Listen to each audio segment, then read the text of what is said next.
அண்ணா உங்களுக்கு ஒரு அன்போடு சொல்லிக்கிறேன், இந்த சமூகத்தில் அன்பை கூட பிச்சையாகவோ கருணையாகவோ எதிர்பார்க்க கூடாது. அன்பை கூட பிச்சையாகவோ கருணையாகவோ எதிர்பார்க்க கூடாது.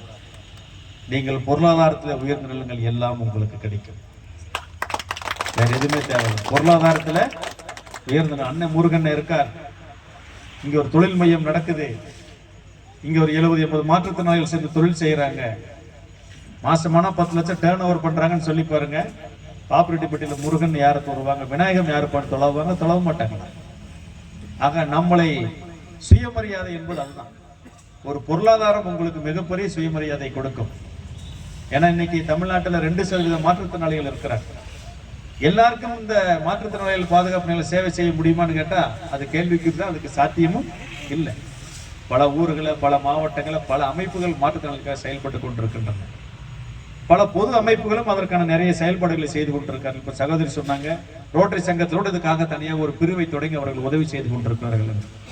ஆனால் மற்றவர்கள் செய்யக்கூடிய உதவிக்கும் நாம செய்யறதுக்கு உள்ள என்ன வித்தியாசம்னா, அவர்கள் எல்லாம் உங்களை உதவி பெறுபவர்களாக, கேட்பவர்களாக பார்க்கிறார்கள். ஆனால் இந்த தமிழக விவசாயிகள் பாதுகாப்பு சங்கம் எப்படி பார்க்கிறனா, உங்களை மேன்மை மிகுந்த உழைப்பாளிகளாக, திறமையாளர்களாக பார்க்கிறது. மற்றவர்கள் பார்வைக்கும் நம்ம சங்கத்தின் பார்வைக்கும் உள்ள வித்தியாசம் தான். உங்களால் உழைக்க முடியும், பிழைக்க முடியும், உங்களுக்கு திறமை இருக்கிறது, உங்களுக்கு மேன்மை வாய்ந்த திறமை இருக்கிறது நாங்கள் கருதுகிறோம். ஏன்னா ஒரு சாதாரணமாக நான் அந்த வேலை செய்வதற்கு மன்னன் முருகன் அவர்கள் அதற்கு அதிக வேலையை, உழைப்பை செலுத்த வேண்டும். அப்ப அதிக உழைப்பை செலுத்தவங்க தானே மதிப்பு மிக்க, மேன்மை மிக்க திறனாளிகள். எனவே உங்களை மாற்றுத்திறனாளிகள் என்பதை விட மதிப்பு மிக்க, மேன்மை மிக்க மாற்றுத்திறனாளிகள் என்று அழைப்பது இன்னும் கூடுதல் பொருத்தமாக இருக்கும்.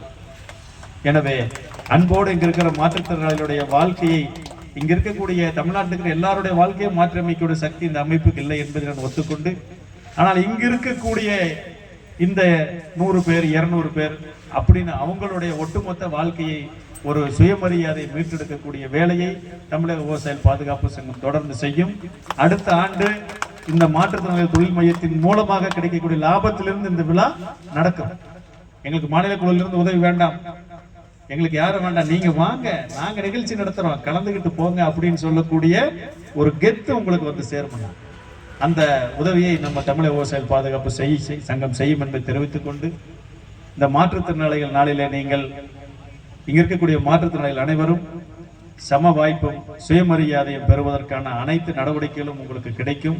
நமது ஒற்றுமை அந்த முன்னேற்றத்தை கொடுக்கும் என்பதை தெரிவித்துக் கொண்டு, கலந்து கொண்ட அனைவருக்கும் வாழ்த்துக்களை தெரிவித்து வாய்ப்புக்கு நன்றி கூறி விடுகிறேன். நன்றி.